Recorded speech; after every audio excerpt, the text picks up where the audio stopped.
Hello everyone. Welcome to my channel. If you don't know who I am, my name is Charlotte, and I don't even know if I should do this video or what, but something has propelled me and called me to start recording this journey. And the journey I'm referring to is the one on immigration. So, no, I am not an immigrant, not myself. Um,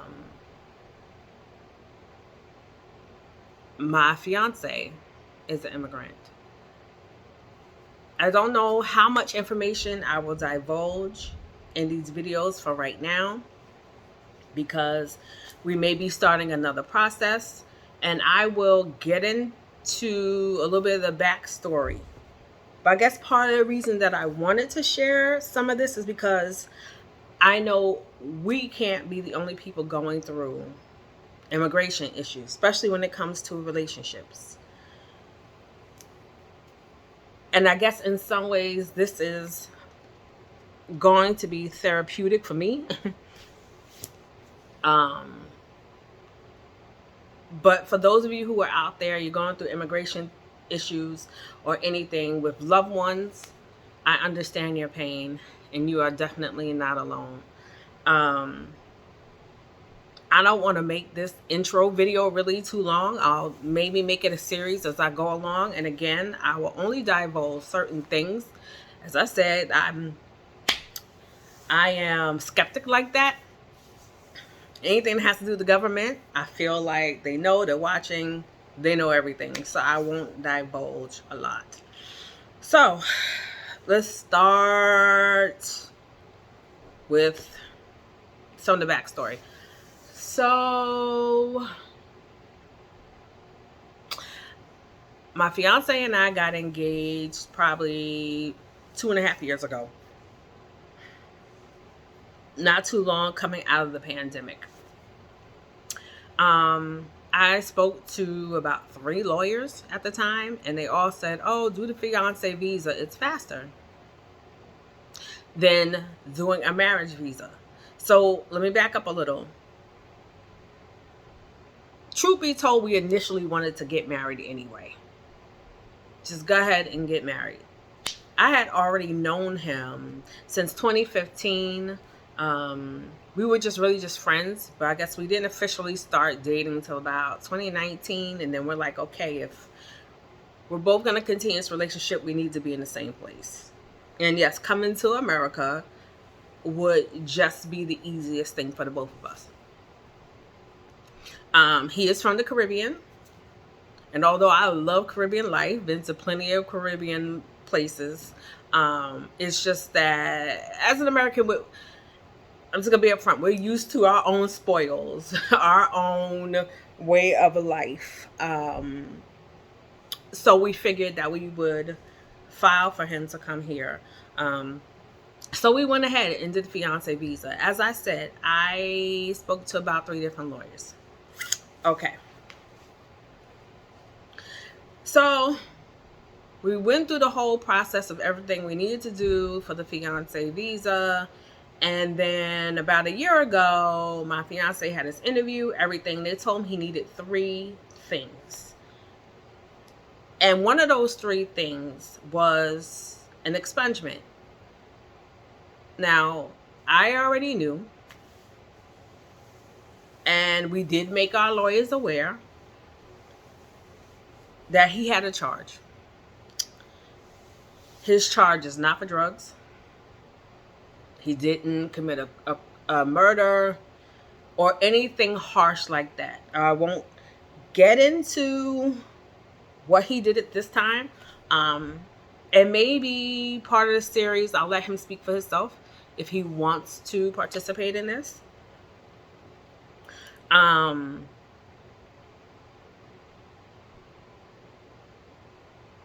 He had a charge back from 2014. He was honest with me about this. way before he actually married him. You know. Anyway, so when we went to do all the paperwork for the fiance visa, he had to provide a police record. Nothing was on there.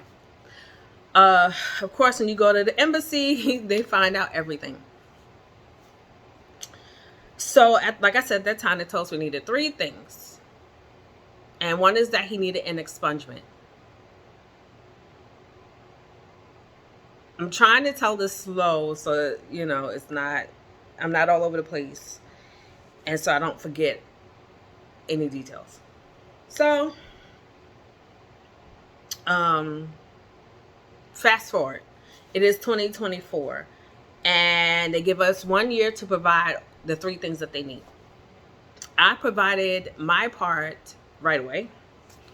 In order for him to get the expungement, that was another process where he's from.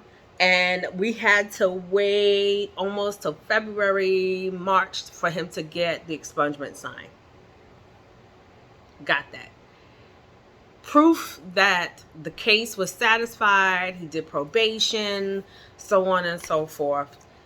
The judge or whoever signed up on this piece of paper. So he hands it in to the embassy. So we're waiting for the embassy to give us a response. And we're on pins and needles at this point, and we're thinking, okay, he has the expungement. It should be fine. He should get approved for the visa. We satisfy everything they asked us for.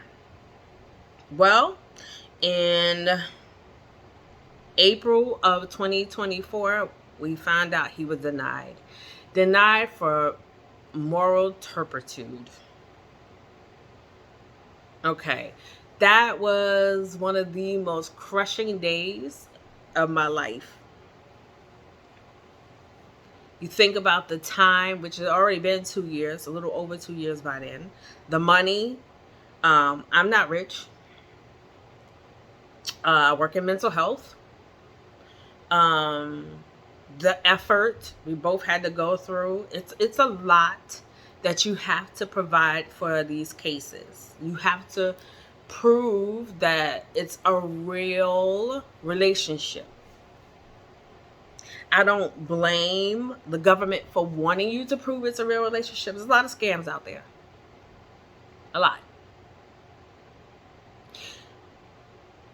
I'll come back to that. So yeah, they denied him. They did say he could apply for a 601 waiver. And I'll try to explain this. I am not a lawyer. I forgot to say that again. As I said, I work in the mental health field. I am not a lawyer. This is all a learning lesson.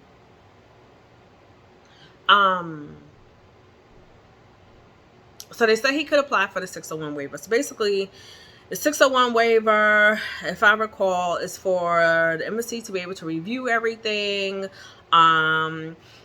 There's a list of things that you need to at least apply for it. And yes, he was eligible to apply for it. However, you needed to either A, be a spouse,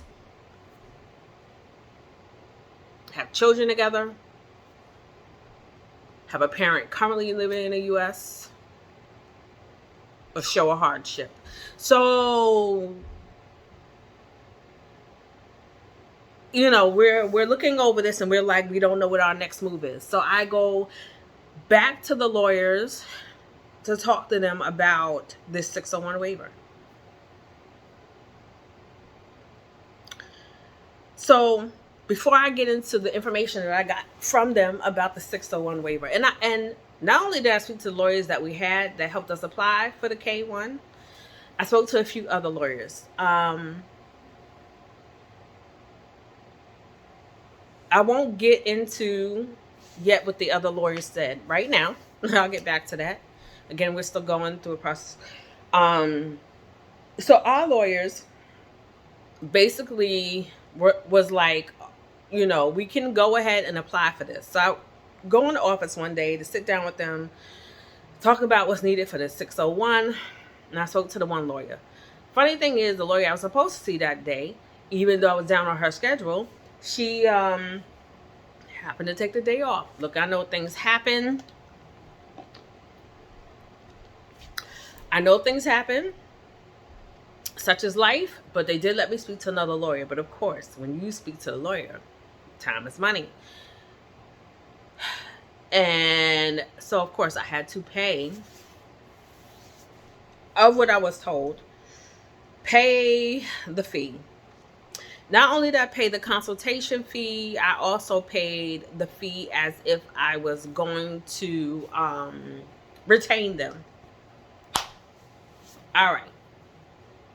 Did that. And then talking to the lawyer, he told me everything that would have to be done.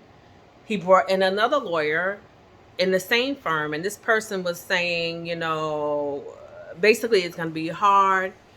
It's going to be difficult. Everything was leading to why it might not work.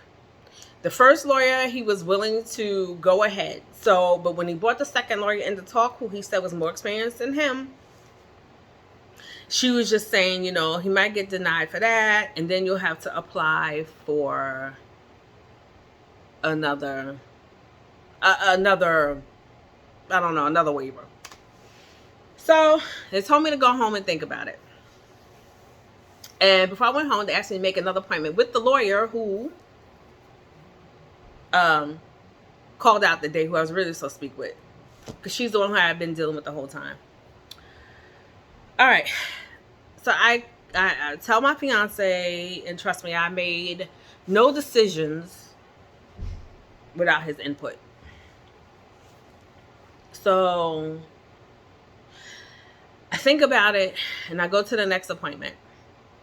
So I'm talking to the original lawyer that I've been working with the whole time, and basically she said something to the effect of, even if we come up with a hardship, that may not be enough proof. He may get denied again. We can do the 601 waiver. But if he gets denied again, you've lost money. Then you have to go to the next step and apply for the next whatever it is that you can apply for. So basically, everything that she said made me feel, and this is what changed my mind from using them going forward. Whatever decision my fiance and I made, I changed my mind about continuing with whatever the next process is in trying for us to be in one place, not to use this law firm, is that I felt like they didn't want to fight for us. Flat out. Everything they said was, and I understand lawyers have to be upfront. I get that. Look, nothing is guaranteed. I am a realistic person. Nothing is guaranteed. I need you to tell me all of the cons. Even if there's more cons than pros, please tell me. But I could tell they did not want to fight for us. And so she told me to think about it, talk it over with my fiance, and see if we still want to go forward with this or get the money back. He and I talked. I talked to a couple of other lawyers, and they were saying, go another route. And I'll get back into that too in another vlog. Again, I don't want this to be too long. So my fiance and I decide we're going to go another route. So now I'm requesting my money back. It takes about a month. I had to send an email about this, request in writing about that. So when they decided on how much of my money to send back, of course, they kept the consultation fee. I had a feeling that was going to happen. So that's money lost there. So fast forward. Now we start looking for other lawyers. As I said, I spoke to a few. So today I had another consultation with a different law firm. And they explained to me that he could continue with the 601 waiver and that he is eligible. regardless whether we are married or not. And that usually you have a year to decide if you're going to do it. I guess before they totally canceled out your whole application. And the way this lawyer was talking was like, he's still eligible. If that doesn't work out, we'll do whatever. We build a case for you. So I kind of felt like today, at least we have someone who's on our side. I explained that to the lawyer today before I finished. I said, as the whole immigration process is difficult. It is heartbreaking. I told we're not scamming. We love each other. We've known each other for a long time. We just want to be in the same place. But immigration makes this process so daunting, and it is already expensive. And I explained to her, I said, look, I understand there's going to be obstacles, that there's no pros and cons. I mean, that there are cons that we're going to run into. And I told her, I said, but I just want to know that I have lawyers who are going to at least fight for us, to give us a shot. If you don't believe that it's not possible for him to get here at all, like, let me know. Or if you're not going to fight, let me know. Because hard-earned money. So before I close this out,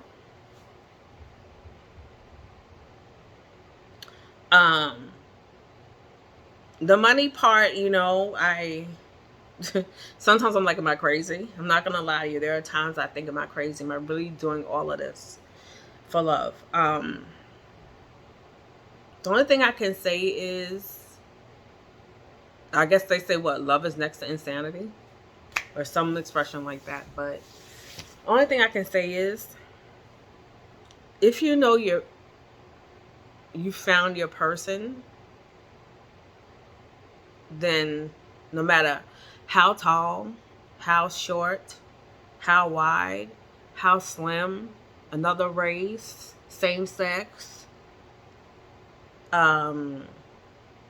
religious, or in another country, if you found your person and it makes sense to you, do what you need to do, I guess, if you can, to be together. And that's just how I'm looking at it. Like, I could think of anyone else in this world, this present day, that I would want to be with on that level, or at least spend the rest of my life with. So I'm gonna end this right here. Stay tuned for the next step of what's next in our journey. So hopefully this will be an ongoing vlog series of the immigration process, and when you're trying to be with the person that you love. Stay tuned.